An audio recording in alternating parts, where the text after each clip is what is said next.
ये एक Redmi 5A का फ़ोन आया हुआ है जो कि वाटर डैमेज केस में आया था।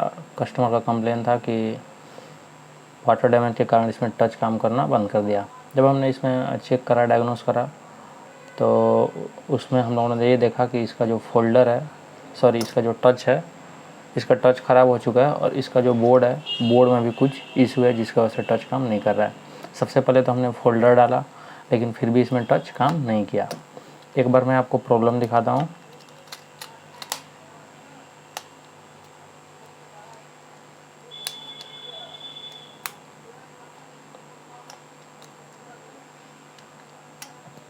बोर्ड को ऑन करेंगे,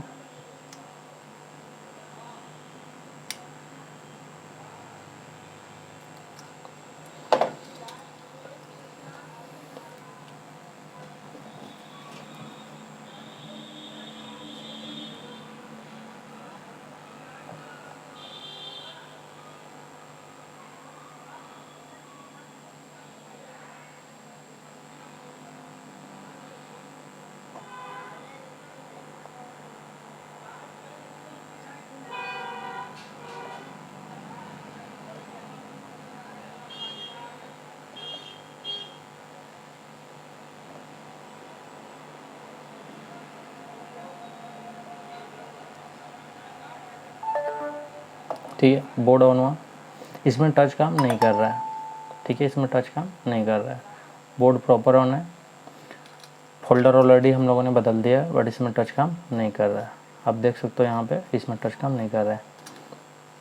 सबसे पहले तो इसमें एक बार GR चेक कर लेते, GR कौन कौन से पिन पे है नहीं है। GR चेक करने के लिए बोर्नियो का यूज कर लेते हैं। बोर्नियो मैंने यहाँ पे ओपन कर लिया, यहाँ पे देखिए इसमें कितने पिन्स हैं टच के लिए। तो यहाँ पे रीसेट, इंटरप्ट, वीरेक का 2.8, I2C-SDA और SCL, ठीक है। तो इस पे एक एक करके सब पे GR चेक करते हैं, किस पे GR बन रहा है, किस पे GR नहीं बन रहा है। क्योंकि टच का प्रॉब्लम आपको यदि रिपेयर करना हो तो सबसे ज़रूरी चीज़ है कि आप सबसे पहले तो GR चेक करिए, जिससे प्रॉब्लम जल्दी आप पकड़ सकते हैं।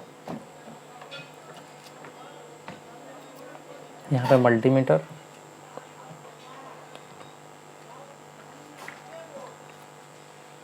मैं यहाँ पे माइक्रोस्कोप का कैमरा भी ऑन कर देता हूँ PC पे।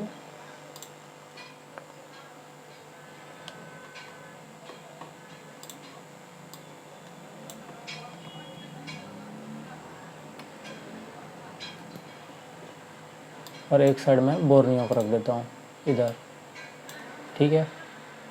आपको बेटर समझ में आएगा। तो कितने पिन हुए? 1 2 3 4 5, 5 पिन पे GR चेक करना है, किस पे है, किस पे नहीं है। तो 562 ओके है। उसके बगल में यहाँ पे आ जाइए, 563, उसके और बगल में आ जाइए 429, ठीक है। ऊपर में आ जाते हैं यहाँ पे, इस पे GR देखिए, यहाँ पे 476, इस पे भी ओके है। और लास्ट में बच गया इंटरप्ट का, इस पे चेक कर लेते हैं। इस पे यहाँ पे ध्यान देखें तो OL आ रहा है, ठीक है। फिर से चेक करते हैं, इस पे OL आ रहा है। कहने का मीनिंग ये है कि इसमें जो प्रॉब्लम है वो इंटरप्ट के पिन से है, और बाकी के जो पिने हैं इंटरप्ट को छोड़ के वो सारी ओके है। बट इंटरप्ट का पिन पे GR नहीं है, मतलब इंटरप्ट का लाइन कटा हुआ है, कहीं से ब्रेक हुआ है या फिर वाटर डैमेज के कारण कहीं से ब्रेक हो रखा है। तो इंटरप्ट का पिन में और कोई देखते हैं सीरीज में कंपोनेंट है क्या, तो सीरीज में कोई कंपोनेंट नहीं दिखा। डायरेक्ट यहाँ पे हमको दिखा एक TP पॉइंट, और TP पॉइंट से आगे डायरेक्ट निकलते हुए जाता है CPU को। तो एक काम करते हैं, एक बार TP पॉइंट पे भी चेक कर लेते हैं, क्या पता TP पॉइंट पे आ रहा हो और TP पॉइंट से आगे का लाइन ब्रेक हो रखा हो। तो TP पॉइंट को चेक करने के लिए एक बार बोर्ड को पलट लेते हैं, माइक्रोस्कोप पे आ जाइए।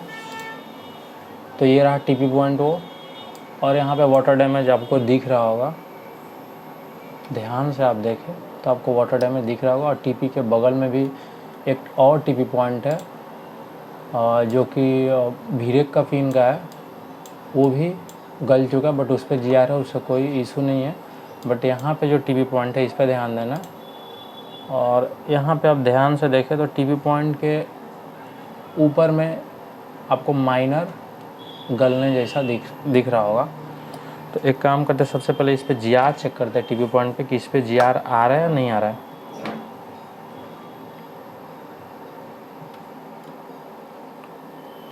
ठीक है, तो यहाँ पे GR चेक करते हैं। तो यहाँ पे GR आप देखें तो 480 के समथिंग आ रहा है। ओके, GR 480 आ रहा है। कहने का मीनिंग ये हुआ कि यहाँ तक तो GR बन रहा है इंटरप्ट का, बट इससे आगे GR नहीं बन रहा है। यहाँ पे यदि आप गौर से स्कैन करें, आप ध्यान से देखें तो आपको यहीं पे प्रॉब्लम नज़र आ जाएगा।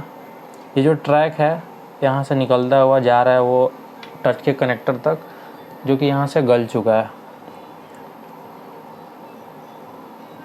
ये वाला ट्रैक, इस पे आप एक काम कर सकते हैं, यहाँ पे आप जम्फर कर सकते हैं। सिंपल चीज़ है, कोई बड़ा टॉपिक नहीं है।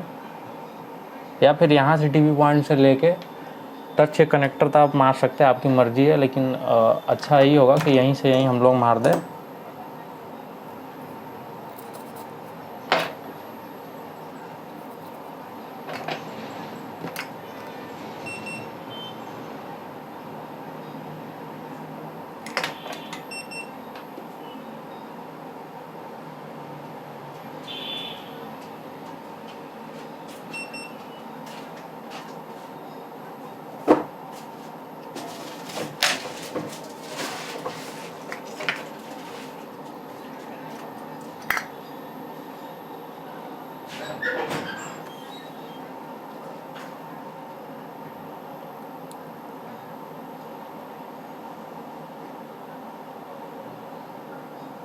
यहाँ पे मैंने जम्पर मार दिया।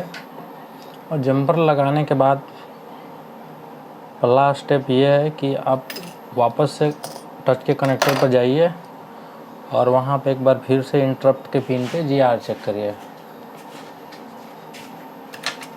और इंटरप्ट का जो पिन है राइट साइड से ऊपर में 2 नंबर, ये वाला।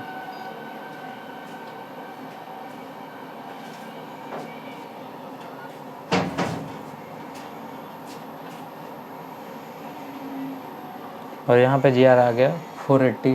ओके, मीन्स टच काम कर सकता है। ओके, वापस से बोर्ड को असेंबल करते हैं। और बोर्ड को असेंबल करने के बाद एक बार टच चला के देखते हैं कि टच चल रहा है या फिर नहीं चल रहा है।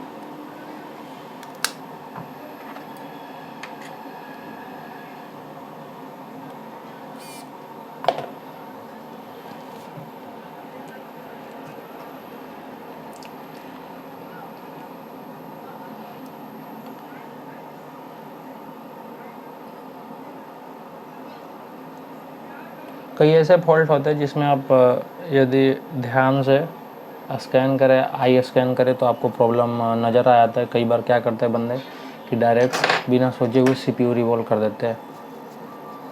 क्यों कर देते हैं? इसलिए कर देते हैं क्योंकि डायरेक्ट लाइन CPU को जाता है, वो बीच का स्टेप छोड़ देते हैं। तो आपको एक बार गौर करना चाहिए बीच के स्टेप्स पे भी।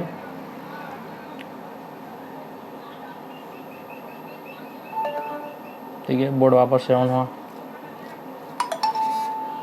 ठीक है, ये टच वर्किंग में हो गया है।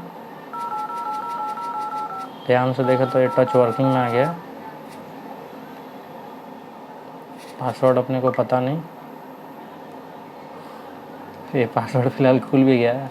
नो आइडिया पासवर्ड, शायद यही कस्टमर ने डाला होगा। तो इसमें जो टच का इशू था वो मैंने फिक्स कर दिया। तो कई चीज़ें होती है जो कि काफ़ी सिंपल चीज़ें होती है, जबकि कई लोग बड़ा बना देते हैं और कई लोग कुछ स्टेप्स होते हैं जिसको आप वो लोग मिस कर देते हैं, जिसकी वजह से प्रॉब्लम जो बनने वाला होता है 2 मिनट में वो आप घंटों लगा देते हैं। चलिए, थैंक यू।